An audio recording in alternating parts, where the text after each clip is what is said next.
Hey everyone, welcome to Sequence of Instructions. Thanks for joining me. I'm on jspin.com. I have my HTML and output tabs open, and I've written a little bit of HTML in here. Let me zoom in a little bit for you. You'll notice it's basically just 4 nested divs inside of a parent div, and then that duplicated 4 times. So 1, 2, 3, 4 of this pattern. In this video, we're going to be learning about more complicated CSS selectors. So if you haven't seen the last video, please do. It's going to build directly off of that. As a quick refresher, the last video we learned you can select elements by tag name, and you can give them some styles.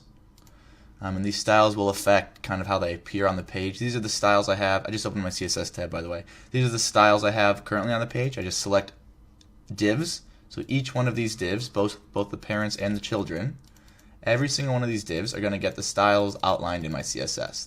Specifically, they're all going to be 50 pixels high, they're going to be 50 pixels wide, and they're going to be red. The background's going to be red.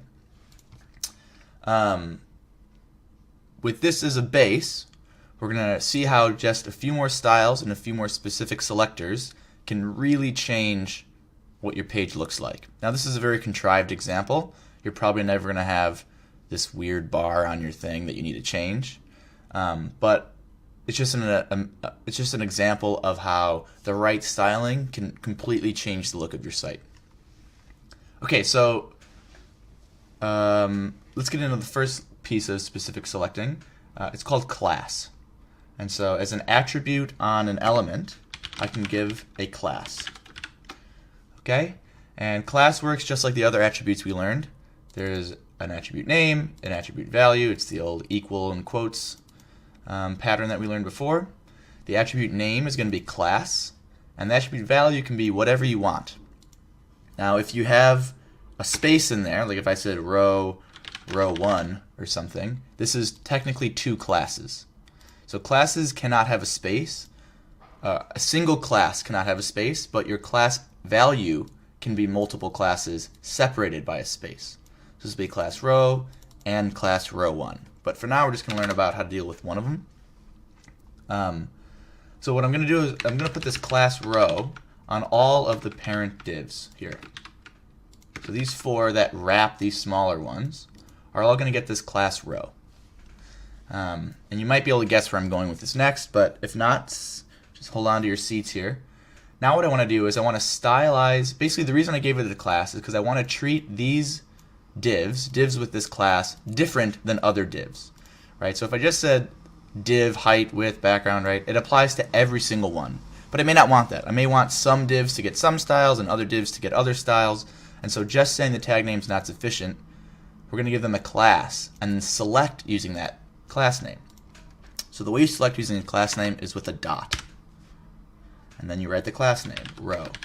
Okay, so again, this second bit follows the same. I select, and then I wrap it in curly braces, the styles I'm going to be applying to the selected elements. So this is saying, there's no dot here. It's saying give me every tag that is named div, div. This is not, if I did this, it would say give me every tag that is named row, R-O-W, in which case there are none, right? But I said dot, and dot means don't look at the tag name, look at the class value. Alright, so this dot means don't look at the tag name, look at the class value. Okay, so it's going to find every element that has a class row on it. And so in the case of our HTML, it's going to be this one, this one, this one, and this one. And what I want to do with them is I want them to be a little wider. 200 pixels. Okay? It looks a little weird. Stay with me here. So I'm saying, all right, yeah, each one of these, every div is going to be 50 pixels, but if you have the class row, you're going to be 200 pixels wide. And 200 just happens to be 50 plus 50 plus 50 plus 50, so I did that mental math. I made its width 200 pixels. Okay, so that's class selecting. Another one we're going to learn is descendant selecting. Okay, so descendant selectors say, there's 2 ways to do it. Here I have tag name space tag name. That's going to say give me every div that has a parent that is a div. Okay? In this case, it'll select these guys, but you could also be more specific. You can say, give me every div that is inside of some element with the class row. So we're learning how to combine these selectors. So this space basically indicates a hierarchy difference. So we're looking for class, we're going to look for every element with the class row, and then, so here's one for example, and then we're going to look inside them and find every div. So it's going to find these guys. And those are the styles you're going to apply. So this is called descendant selecting. It's where you have two selectors, two fully formed selectors separated by a space, which indicates you want the second or the latter selectors to be children of the first selectors. Okay, there's another way you can do this, which is with this arrow sign, which just means an exact descendant. So this way, it's possible I have like a div in here, right?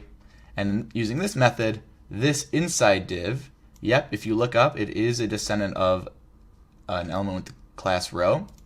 But if I did it like this, then this div would not match because this means a direct descendant, an exact, like the very next level. So it would match this guy, and it would match this guy, this outer guy, but it wouldn't match this inner one because his immediate parent does not have the class row.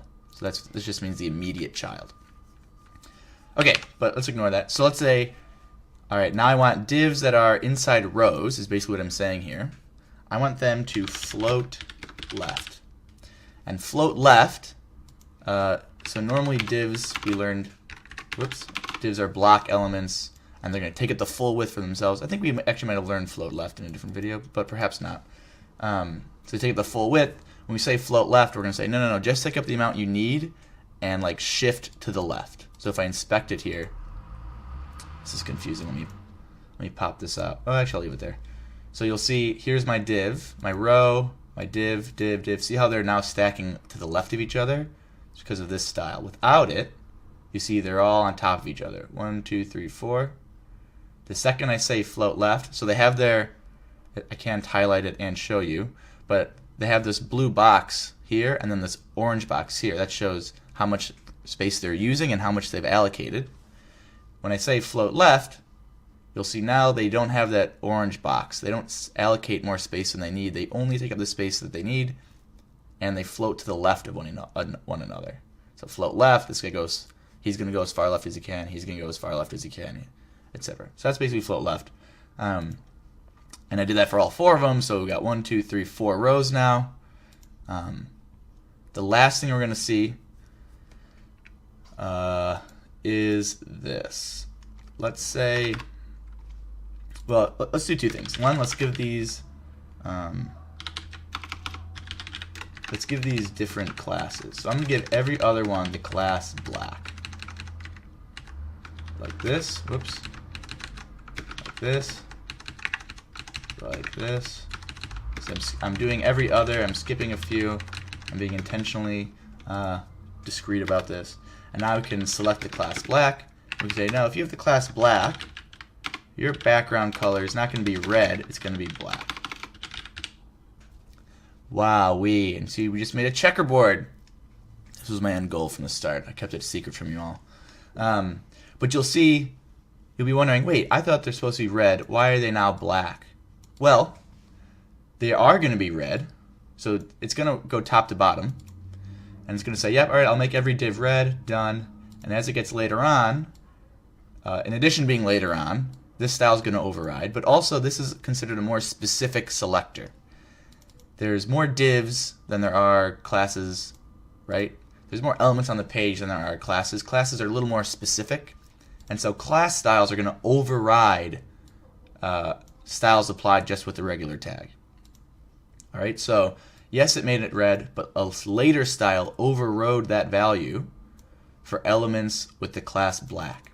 So even though these divs have a background color red, because they match this more specific selector of class black, they're going to get those styles.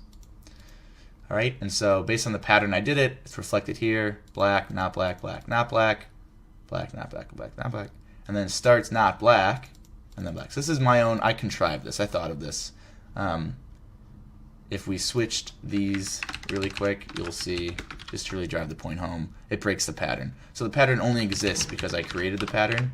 The idea is just that you can have more specific class selectors to override styles that were previously assigned. Okay, I'm going to stop the video here. There's a little bit more to learn on this, and we'll do it, I guess, in future videos. I just don't want this one to run too long. The big takeaways here are class selectors using an attribute class, and also the descendant selector. Okay, so we learned you can select by class, you can select by tag, and you can also select by hierarchy. This being any hierarchy, and again, with the arrow being a direct descendant. In this case, it doesn't matter. They all are direct descendants, but important to keep in mind. All right, so that's all for this one. Stay tuned. We'll go back to CSS selectors to learn more, even more advanced ones that you'll be happy you learned. So stay tuned for that next video. Until then, if you have any questions, leave them in the comments section below. I'll get back to you. Take care. Bye.